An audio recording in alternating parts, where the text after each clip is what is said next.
आप हैरान हो जाएंगे सुनकर कि बांके बिहारी के मंदिर में मंगला आरती क्यों नहीं होती।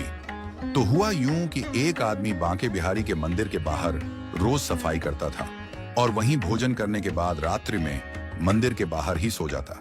एक दिन पुजारी जी ने सोचा कि यह आदमी इतनी मेहनत करता है तो चलो इसे कोई काम देते हैं। अब आदमी से पूछा गया कि गैया चरा सकते हो।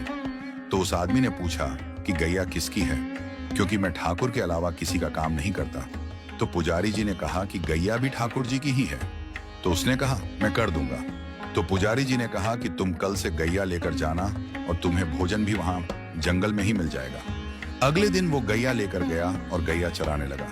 रोजाना उसके पास दोपहर में खाने के समय पर भोजन पहुंच जाता था।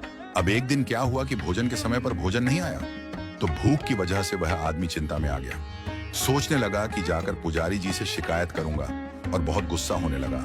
तभी एकदम से पीछे से आवाज आई कि गवाले आजा, अपना भोजन कर ले। और उसने पीछे देखा तो वहां दिखा तो कोई भी नहीं, लेकिन एक पेड़ के पास लाल मखमली कपड़े में कुछ बंधा हुआ रखा। वह गवाला वहां गया और जाकर देखा कि वहां तो भोजन रखा हुआ है।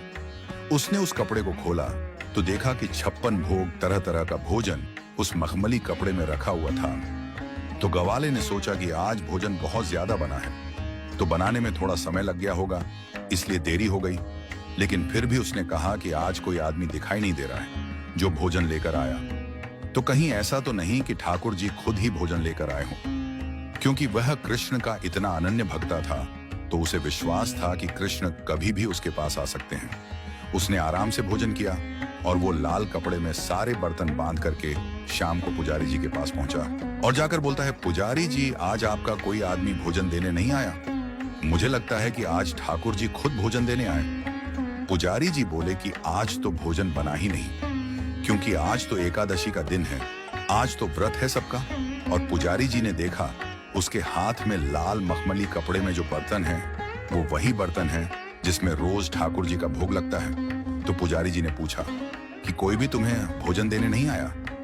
आदमी बोला नहीं, मुझे तो एक आवाज आई थी, ग्वाले भोजन कर ले। पुजारी जी को पता चल गया कि आज ठाकुर जी स्वयं इसके लिए भोजन लेकर गए। तो पुजारी जी ने सोचा कि ठाकुर जी का इतना अनन्य भक्त है तो इसको मंदिर से दूर नहीं भेजना चाहिए।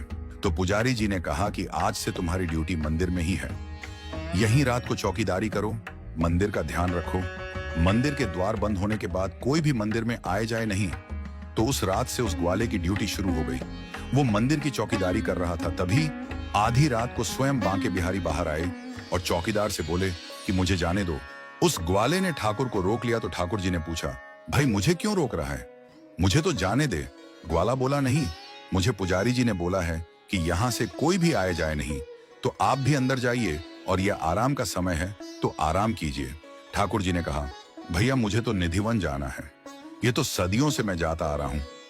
अब क्योंकि ठाकुर जी तो छलिया थे तो ठाकुर जी ने ग्वाले को मोह लिया और उसे बोला कि अच्छा ऐसा करो कि तुम मेरे साथ चलो और कुछ समय वहां रहकर वापस आ जाएंगे। जब मैं यहां नहीं होऊंगा तो तुम चौकीदारी किसकी करोगे। अब वह मान गया और ठाकुर जी के साथ चल दिया। ठाकुर जी निधिवन के अंदर चले गए और वह निधिवन के बाहर बैठा गया।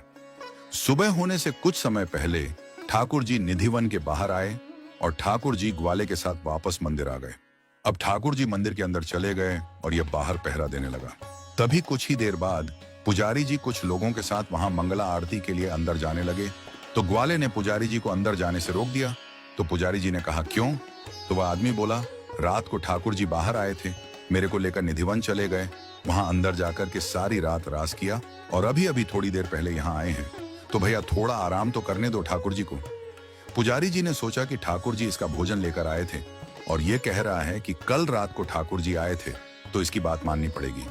यकीन मानिएगा दोस्तों, पुजारी जी सब लोगों के साथ वहीं बैठ गए और सुबह हो गई। और जब धूप निकल आई तब ग्वाले ने बोला कि अब आप जाकर पूजा कर सकते हो। तब से लेकर आज तक कभी बांके बिहारी के मंदिर में मंगला आरती नहीं होती और केवल साल में सिर्फ एक दिन मंगला आरती होती है और वह दिन है जन्माष्टमी का दिन।